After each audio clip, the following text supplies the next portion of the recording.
જસપુરિયા લગ્નનો ભાગ બીજો ફાઇનલી 1:30 વાગી ગયો તો લગ્ન હેડવાની તૈયારીઓ થઈ ગઈ. તેવાકમાં મારા માસુ કાકે લગ્ન લઈ લીધું ને આવી ગયું ફટોફટ ડાલું. તો ડાલામાં બધા ચડી ગયા ને આપણે લઈ લીધું બાઇક. રવાના થઈ ગયા ને લગભગ 1 વાગી ગયો તો આપણે પહોંચી ગયા હતા ભટોબલ ચોકડી રવાના થઈ ગયા ને ફટાફટ પહોંચી ગયા રણાવા ચોકડી. કારણ કે ડાલું ઉતારવા જઈએ તો લગનિયા ભટોબલમાં, કારણ કે 2 લગનિયા હતા. એક જવાનું હતું રણાવા ચોકડી ને એક જવાનું હતું ભટોબલ. તો ફાઇનલી ભટોબલ લગનિયા ઉતારીને ડાલું નીકળી ગયું આગળ ને આપણે રહી ગયા પાછળ. તો એવાકમાં ફાઇનલી આપણે રસ્તો બીજો ભૂલી ગયા હતા. આપણે પહોંચી ગયા રામનગર ચોકડી. ત્યાં તો ફાઇનલી એડ્રેસ પૂછી લીધું. એક ભાઈને ફોન કરીને છે ફટાફટ પહોંચી ગયા વેવાઈના શેરિયામનો શું બાઇક બરોબરનો ખરાબ તડકો પડતો લગભગ 1:30 વાગી ગયો હતો. 46 ડિગ્રી તાપમાન પડી રહ્યું હતું ને આપણે પોણી થઈ ગયા હતા ને પહોંચી ગયા વેવાઈના ગેટ ઉપર પહોંચી ગયા. ખૂબ બધા લગન આવી ગયા.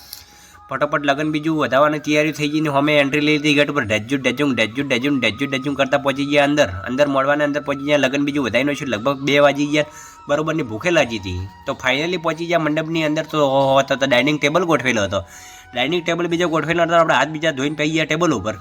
ફાઇનલી વેવલ ડોરિયમ બોલ્યો લઈને આવ્યા. કેરીઓનો રસ, છાશ, પાપડ, દાળ, ભાત બધું ખાવાનું હતું ને આપણે બરોબરની બેઠીને જોમાં એ બરોબરની ખાવા બીજું ખાઈ લીધું ને એવામાં મારા વિજયભાઈ પૂછ્યા થઈ ગયા હતા. 2 ગ્લાસ પી ગયા કેરીઓનો રસ બીજો પીએ તો બહાર આવી ગયા હતા. ઓબાના સોયલે ખાટલા બીજા ઢાળીનો છે ને વેવાઈ આવી ગયા હતા. પતા લઈને પતા બીજા ખાઈ લીધો.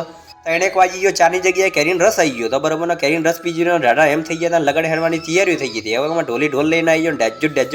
ડેજું કરતા લગનને વળાવવાની વિધિ ચાલુ રહી હતી અને આપણે પહોંચી ગયા હેડ ગેટ ઉપર. તો ફાઇનલી તમારા જોનનો ભાગ જોવો હોય તો લાઈક ને ફોલો કરી નાખો. બોલો જય માતાજી.